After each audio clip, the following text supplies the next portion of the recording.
అది అపోహే, అది ప్రజలు ఇచ్చింది కాదు, మనం సొంతంగా తీసుకున్నది అనమాట. మన వాళ్ళు సొంతంగా తీసుకున్నది అది. సో ప్రజలు ఇచ్చింది కాదు. మన వాళ్ళంటే మీ పవన్ కళ్యాణ్ వల్ల మా పవన్ అన్న వాళ్ళ మా పవన్ అన్న పైనుంచి తాతయ్యతో మాట్లాడి తీసుకొచ్చి ఇక్కడ తాతయ్యకి అప్ చెప్పాడు.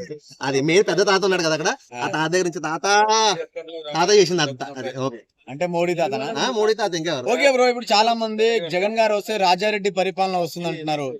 ఒకవేళ రాజారెడ్డి పరిపాలన వస్తే ఆంధ్రప్రదేశ్ లో రక్తపాతం ఎలా జరుగుతుంది అన్న? లాస్ట్ 5 years కరోనా టైంలో 2 సంవత్సరాలు కరోనా పోయినా కూడా మిగతా 3 సంవత్సరాల్లో ఎంత అభివృద్ధి అంటే ప్రజల కోసం ఎంత సేవ చేశారు ఆయన. అప్పుడు రాలేదే మరి రాజారెడ్డి పాలన, ఇప్పుడు ఎందుకు వస్తుందని మీరు అందరూ అంటే, అప్పుడేమో ఏదో ల్యాండ్ యాక్టింగ్ అన్నారు అని చెప్పేసి దీని మీద ఫోకస్ పెట్టి జనాల్ని అది తిప్పాలని ప్రైవేట్ చేశారు. ఇప్పుడు రాజారెడ్డి పరిపాలన అంటే జగన్ అన్న రాగానే అప్పుడే రావాలి కదా, అప్పుడు రాజ్యాన్న పరిపాలన ఎందుకు వచ్చింది? ప్రజలకు ఎందుకు అంత ఆదుకున్నాడు, అందుకు అంత సేవ చేశాడు. ఆ ఇంటికి ఫుడ్ రైస్ గానీ మొత్తం రేషన్ గానీ ఇంటికి ఎందుకు పంపించాడు, డోక్రా ఎందుకు ఇంటికి పంపించాడు, ప్రతిదీ లోన్లు గానీ ఏమైనా సరే ఇంటి దాకా ఎందుకు వచ్చినాయి, ఏం జరగాలన్నా కానీ వాలంటీర్లతో పనులు అయిపోయి ఎందుకు చేశాడు? మరి అప్పుడే చేయొచ్చు కదా రాజారెడ్డి పాలన, ఏ పాలన అయినా మీరు అన్న పాలన అదే ఉంటదు, ప్రజల పాలనే వస్తుంది ఖచ్చితంగా. సో ఇప్పుడు మనం చూసుకుంటే టీడీపీ ఏదైతే పరిపాలిస్తుందో రెడ్ బుక్ పరిపాలన అంటున్నారు.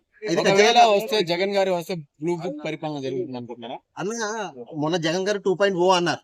ఈ విషయంలో నేను ఒక మాట చెప్పాలనుకుంటున్నా. ఎందుకంటే ఇప్పుడు వీళ్ళు టీడీపీ గెలిస్తే రెడ్ బుక్ పరిపాలన అని చెప్పి, జగన్ గెలిస్తే బ్లూ బుక్ పరిపాలన అని చెప్పి మీరు కొట్టుకుని మిమ్మల్ని అన్న వాళ్ళు చంపి వాళ్ళని అన్న వాళ్ళు మీరు చంపి జైల్లో స్టేషన్ లో పెట్టుకుని, మరి జనం పరిస్థితి ఏం కావాలి? నాకు తెలియకడుతున్నా, జనం పరిస్థితి ఏం కావాలి? మీరు కొట్టుకుని చేయడానికి ప్రతీకారాలు తీర్చుకోవడానికి మీరు అధికారంలోకి వస్తే మరి జనాల పరిస్థితి ఏం కావాలనేది నా క్వశ్చన్ అనమాట. సో నేను ఏమంటున్నానంటే, అలాంటివి అన్ని తెలుసుకుని మీరు గెలిచారు, సో మీరు మళ్ళీ రావాలి, మీరు మళ్ళీ అధికారంలోకి రావాలంటే మీరు ఏం చేయాలి? ఇచ్చిన హామీలు నెరవేర్చుకోవాలి. ఒక్కొక్కటి అంటాడన్నా, హామీలు ఎందుకు నీకు, డబ్బులు అవసరమా నీకు, దేనికి డబ్బులు నీకు, హామీలు పథకాలు నీకు దేనికి? నువ్వు కష్టపడి బతకలేవా? నువ్వు కష్టపడి బతకలేవు నన్ను అడిగకూడదు. నేను ఒకటే మాట చెప్తున్నా, ఆ పథకాలు అడ్డు పెట్టుకుని నువ్వు ఎందుకు వచ్చావు? కష్టపడి బతకండి, నేను మీకు ఇవిస్తా నేను ఎందుకు చెప్పాలి? మీరు కష్టపడి బతకండి, నేను రూపాయి ఇవ్వను, నేను ఏం చేయను మీకోసం చెప్పాలి కదా. చెప్పకుండా పథకాలు ఇస్తా అని పేద ప్రజలకి ఆశ పెట్టి ఈ రోజు వచ్చిన తర్వాత నీకు ఎందుకు ఇవ్వాలి, దేనికి ఇవ్వాలని జనాలు మాట్లాడుతున్నారు కదా కొంతమంది.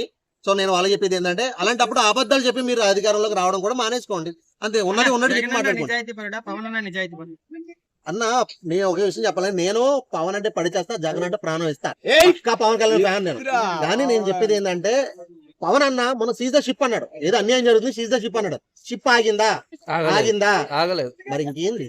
సో ఇక్కడ పవన్ అన్న ఏం చెప్పినా గానీ పని జరగదు.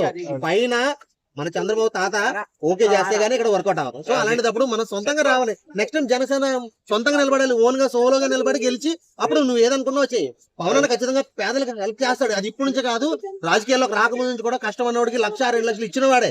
ఖచ్చితంగా పవన్ అన్న హెల్ప్ చేసే మనిషే. కానీ హెల్ప్ చేయడానికి మెయిన్ రీజన్ చేయనివ్వకపోవడానికి కారణం టీడీపీ, చంద్రబాబు నాయుడు. ఈయన హెల్ప్ చేసి ఈయన డెవలప్ అయితే రేపు అన్న రోజు నన్ను వదిలేసి ఈయన వెళ్ళిపోతే గెలిచేస్తాడేమో, నా జీవితం ఏమో, నా కొడుకు లోకేష్ నేను ముఖ్యమంత్రిని చేసి చచ్చిపోవాలని చూస్తున్నాడు.